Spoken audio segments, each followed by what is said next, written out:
오늘부터 에스겔서를 우리가 이제 또 함께 새벽마다 말씀을 나누게 됩니다.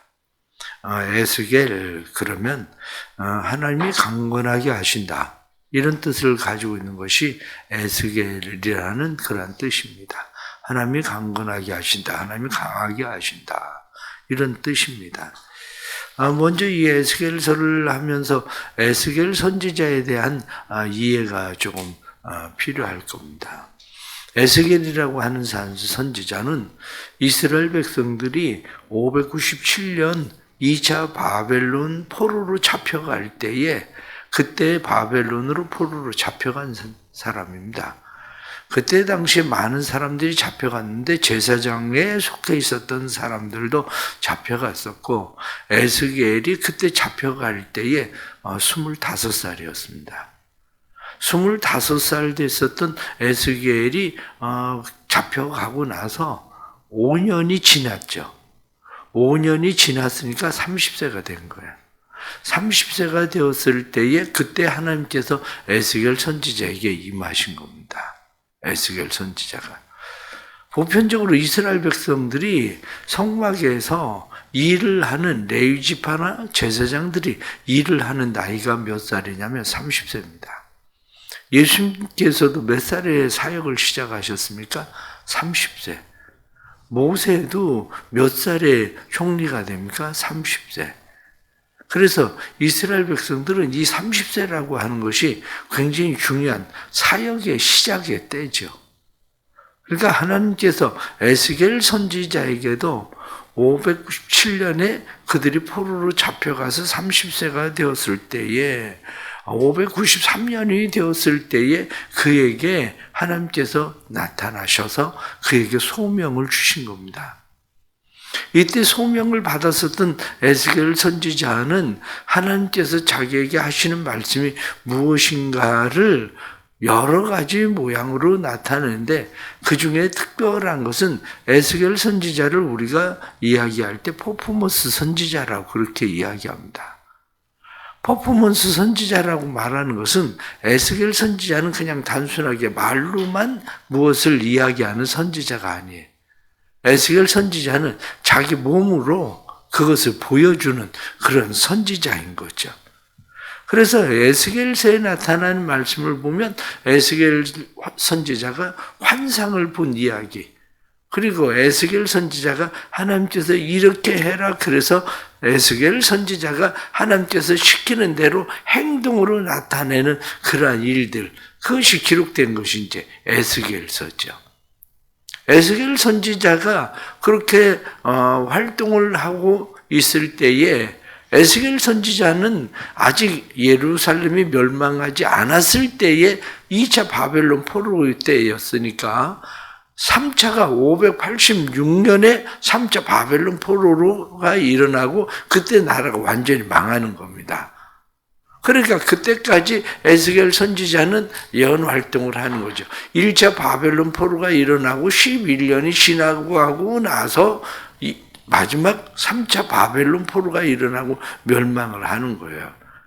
그러니까 실질적으로 에스겔 선지자가 선지자 활동을 하고 나서 한 6년, 7년쯤 됐을 때 그때 이제 멸망은 일어나는 거죠. 멸망은. 이렇게 멸망이 일어나기 전에 에스겔 선지자가 초기에 하고 있었던 예언 활동은 어떤 예언을 주로 하게 되느냐 하면, 나라가 아직 멸망은 하지 않았잖아요. 멸망하지는 않았는데 이 멸망하지 않은 나라에 대해서 에스겔 선지자가 지속적으로 예언 활동을 하면서 하는 이야기는 망할 거다, 그거예요. 너희가 망할 거다. 왜 망하느냐? 망하는 이유는 다른 것이 아니라 너희가 잘못했으니까 망하는 거다, 이렇게 얘기하는 거죠. 너희의 잘못으로 인해서 하나님이 너희를 심판하신다. 그런데 당시 이스라엘 백성들은 생각하기를 어떤 생각을 많이 했느냐면, 우리가 뭘 그렇게 잘못했냐, 이런 거거든요. 우리가 뭘 그렇게 잘못했냐.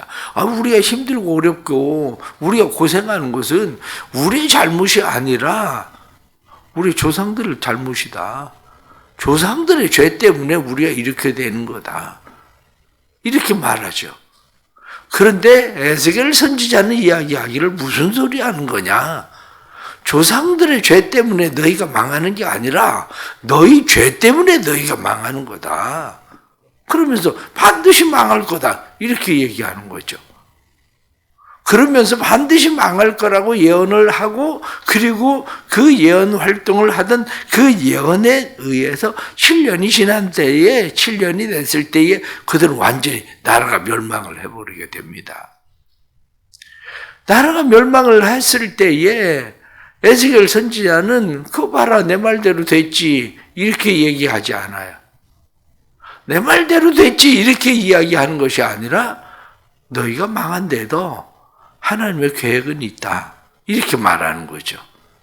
하나님께서 너희를 다시 회복시키실 것이다. 그때부터 예레미야 선지자는 회복에 대한 예언들을, 에스겔 선지자는 회복에 대한 예언들을 이제 하기 시작하는 거예요.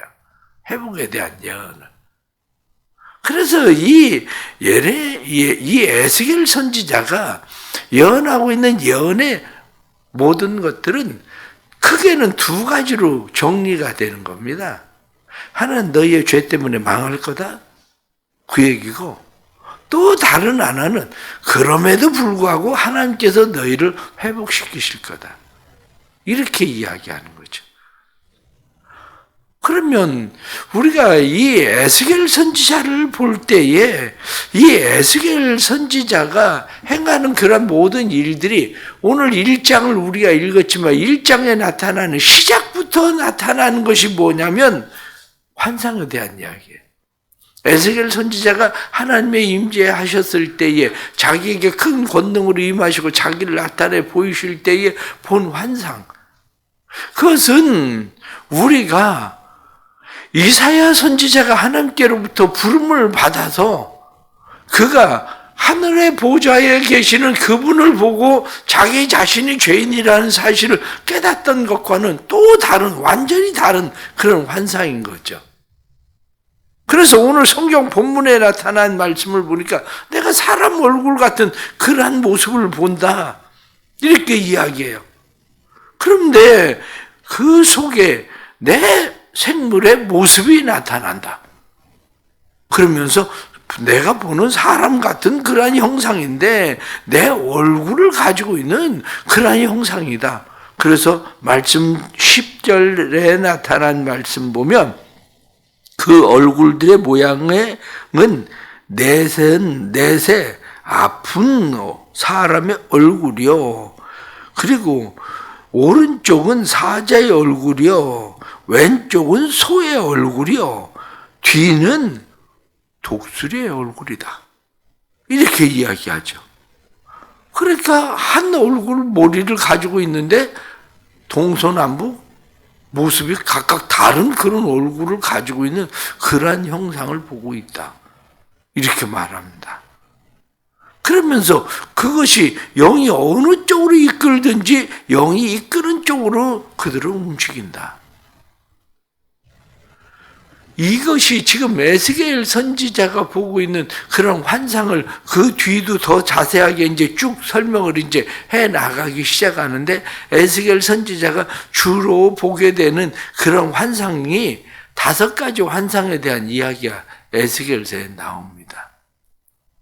에스겔서에 나타나는 5가지 이 환상의 모습이 가장 첫 번째는 하나님의 영광의 모습에 대한 그런 환상인 거죠. 이게 1장에 나타나는 하나님의 영광의 모습에 대한 그런 환상, 이것을 보게 되고, 두 번째는 에스겔 선지자가 8장에 넘어가면 예루살렘이 멸망할 거다. 그리고 그 멸망에 대한 그런 환상에 대해서 왜 그들이 멸망할 수밖에 없나. 그리고 예루살렘 멸망을 위한 성전의 타락에 대한 환상이에요.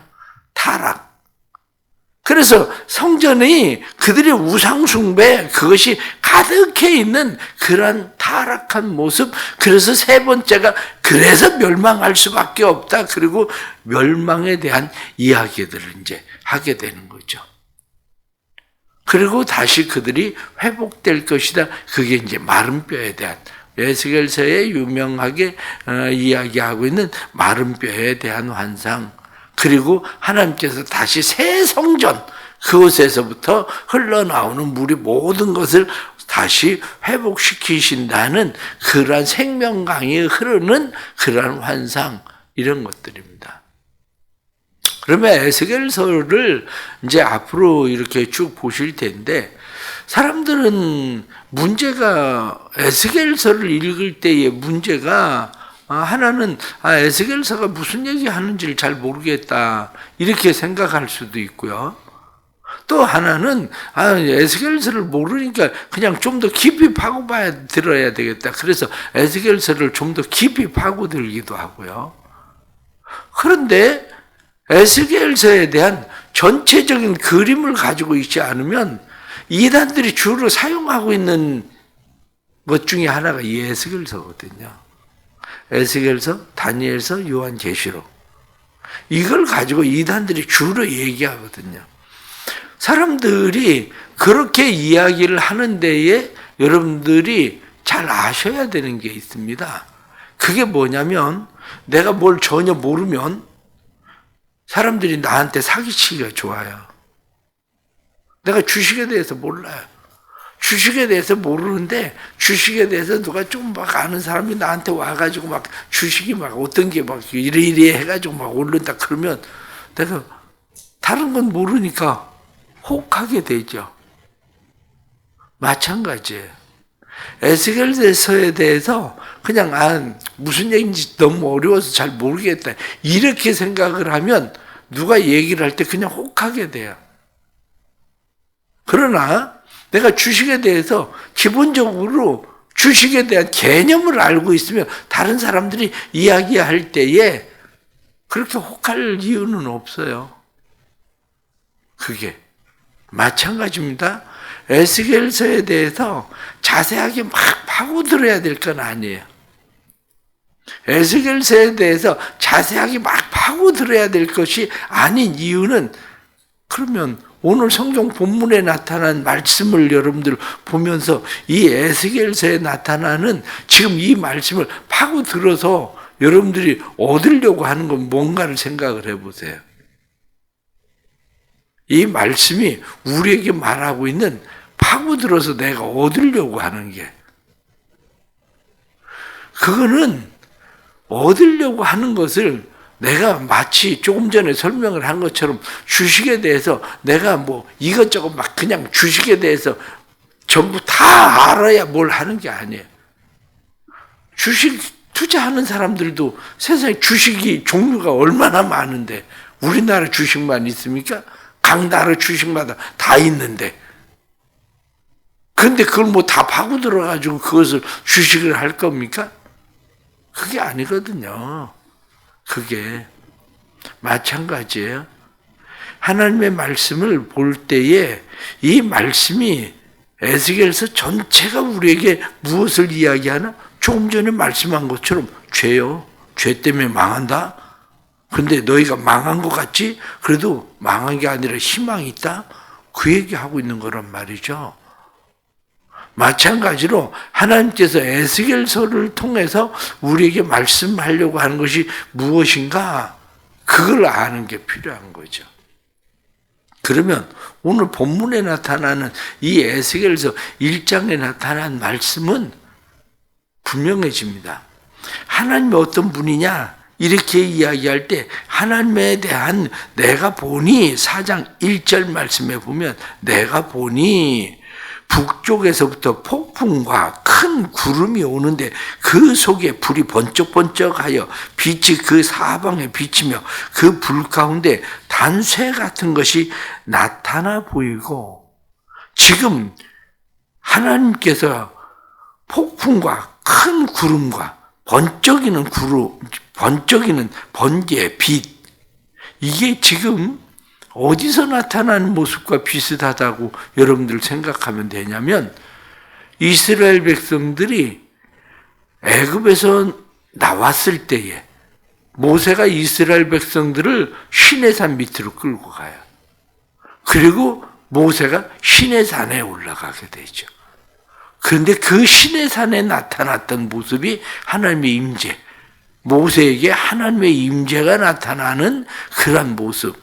구름이 가득하고 그것에 번개가 번쩍번쩍하고 그런 거죠. 그런데 모세는 하나님의 모습을 그가 그곳에서 하나님의 임재를 보았지만 모세는 뭐라고 표현합니까? 하나님 당신을 내게 보여주십시오. 그렇게 이야기하는데 하나님 뭐라고 얘기하냐면 네가 나 보면 죽어. 이렇게 얘기하죠. 이스라엘 백성들이 범죄했을 때에 하나님 당신 보여주십시오. 그러니까 너 나 보면 죽어.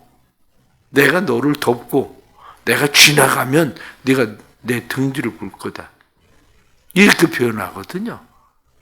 그러니까 에스겔 선지자가 본 것이 다르고 이사야 선지자가 본 것이 다르고 모세가 본 것이 다르고 각각 다 달라요. 각각. 여러분들이 만나고 보이는 하나님은 말씀에 나타난 것처럼 4절 말씀에 내가 보니 자기가 보는 것 같지만 하나님이 자신을 보여주는 것만큼밖에 보지 않는 거예요. 우리도 마찬가지입니다. 각각 각 사람들이 느끼는 하나님에 대해서 느끼는 보여지는 보여짐, 그것은 우리가 계시 이렇게 이야기할 때 계시라고 하는 것은 뚜껑을 열다. 그래서 하나님이 우리에게 뚜껑을 열어서 보여주시는 부분만 우리가 보여지는 거지. 그러기에 여기 나타나는 이런 말씀 속에서 단지 여러분들이 아셔야 되는 것이 다시 10절에 나타난 말씀을 보면 그 얼굴들은 모양이 넷이다. 사람, 사자, 소, 독수리. 그런데 이것은 이스라엘 백성들에게 지속적으로 나타나던 이스라엘의 상징입니다. 깃발들을 가지고 하나님을 표현할 때 나타나는 상징. 사람의 얼굴, 그러면 지혜에 대한 이야기예요. 지혜. 여기 사자, 그러면 용맹성. 소, 이렇게 이야기하면 힘. 그리고 독수리, 신속성. 무슨 얘기입니까? 하나님은 지혜로우신 분이고 뿐만 아니라 하나님은 사자처럼 강하신 분이고 소처럼 힘이 있고 독수리처럼 신속한 분. 이 하나님이 우리에게 행하시는 게 뭐냐? 에스겔서 전체에 나타난 말씀 속에 난 다 보고 있다. 그 얘기하는 거예요. 난 다 보고 있다. 그것뿐만 아니라 하나님이 보고 있는 그 그 속에는 나는 알고 있다. 내가 보고 있는 것뿐만 아니라 내가 보는 그런 모든 것들에 대해서 난 다 알고 있다. 그리고 중요한 하나가 내가 행할 것이다. 그거예요. 내가 너희에게 행할 것이다. 너희에게 갚을 것이다. 이거거든요. 그러니까요, 이스라엘 백성들은 우리 죄 때문이 아니야. 우리 조상들이 죄를 져서 우리가 이 어려운 꼴 만나는 거지. 이렇게 이야기하려고 이야기하지만 하나님이 말씀하시는 것은 무슨 소리? 내가 다 보고 있었는데? 내가 다 네가 한 짓을 아는데? 그러니 내가 갚을 것이다. 이렇게 말하는 거죠. 그래서 이제 오늘부터 에스겔서를 우리가 함께 말씀을 이제 나누게 될 텐데, 에스겔서를 이렇게 막 이단들이 이야기하는 막 그런 얘기들을 깊이 그렇게 파고 들어갈 이유가 없어요. 그렇게 파고 들어갈 이유가 없고, 우리에게 하나님의 심판과 회복, 그것만 우리의 신앙 가운데 분명해도 오늘도 하나님께서 나를 보고 계시고 하나님께서 나를 알고 계시고 하나님께서 내가 행한 일에 대해서 갚으신다는 그 하나님만 분명해지면 우리는 하나님 앞에 우리 자신을 잘 세워갈 수 있는 겁니다. 오늘도 하나님의 은혜가 우리 가운데 있어서 또 우리가 아무리 때로는 누군가에게는 절망적인 그런 상황이 왔을지라도 다시 회복시키시는 그 하나님을 바라보고 하나님의 영광, 내일 다시 말씀을 드리겠지만 하나님의 이 영광을 위해서 우리가 어떻게 살아야 되는지 또 말씀들을 여러분들이 함께 잘 상고할 수 있는 그러한 은혜가 있기를 축복합니다. 기도하겠습니다. 에스겔에게 자기를 보여주신 하나님, 하나님이 보여주셔야 우리는 하나님을 볼 수 있지, 우리 스스로 우리가 어떻게 하나님을 보겠습니까? 하나님 아버지, 우리에게 하나님이 나타내 주시고 그리고 자신을 보여주셔서 우리로 하여금 하나님을 보고 알고 깨달을 수 있게 하시는 주의 은총을 허락해 주옵소서. 사랑하는 백성들이 주의 전에 나왔습니다. 새벽에 나와서 이제 에스겔서를 앞으로 공부해 갈 텐데 에스겔 선지자를 통해서 우리에게 하시는 하나님의 말씀이 들려지게 해주시고 각 사람들에게 자신을 나타내시는 그 하나님 부분들이 다를지라도 그 하나님이 우리의 삶의 진정으로 살아계신 하나님이 될 수 있도록 도와주옵소서. 오늘 하루도 하나님은 우리의 삶을 보고 계시고 하나님은 우리의 삶을 알고 계시고 하나님은 우리의 삶을 갚으시는 하나님이십니다. 하나님은 지혜로우시고 하나님은 사자처럼 강하시고 소처럼 힘이 있으시며 뿐만 아니라 독수리처럼 신속하신 분인데 하나님, 우리의 삶에 이 하나님께서 함께 계심을 믿게 해주시고 깨닫게 해주시고 온전히 하나님을 바라보고 오늘 하루도 살게 해 주옵소서. 사랑하는 성도들이 주님의 교회에 지체되어서 함께 하나님의 말씀 안에 거하고 살아갈 때에 말씀 안에 거하고 살아가는 모든 성도들의 삶에 하나님의 주시는 은혜와 능력의 풍성함이 넘치게 하시는 삶의 역사 일어나게 해주시고 특별히 함께 기도할 때에 기도의 응답들 나타나고 뿐만 아니라 겟세마네 기도에 참여할 때 성령을 부어주시되 특별히 이번 겟세마네 기도에서는 예수님을 천사들이 와서 기도하는 것을 돕던 것처럼 힘을 더하던 것처럼 기도에 힘을 더하시는 천사를 만나는 겟세마네 기도회가 되도록 축복해 주옵소서.